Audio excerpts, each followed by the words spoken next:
गोकुळ चांगलं चाललं पाहिजे. गोकुळच्या माध्यमातून गावागावातील दूध संस्था सक्षम होऊन दूध उत्पादकांना दरासह न्याय मिळाला पाहिजे. या भूमिकेतून पुढच्या काळात गोकुळचे पहारेकरी म्हणून लक्ष देऊ अशी भूमिका माजी खासदार संजय मंडलिक यांनी व्यक्त केली. औचित्यवाडी तालुका कागल येथील शेतकरी मेळाव्यात ते बोलत होते.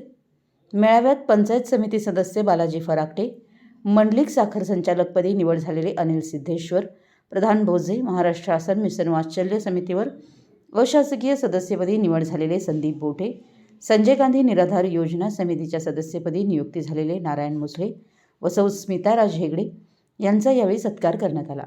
यावेळी संजय मंडलिक म्हणाले, जिल्ह्यातील शिवसेनेच्या सर्व ठरावधारकांची संख्या पाहिल्यावर कार्यकर्त्यांना फार मोठी संधी मिळणार आहे. गोकुळ ही मातृसंस्था आहे. ही संस्था टिकली पाहिजे. यामध्ये वादविवाद झाले नसले पाहिजेत.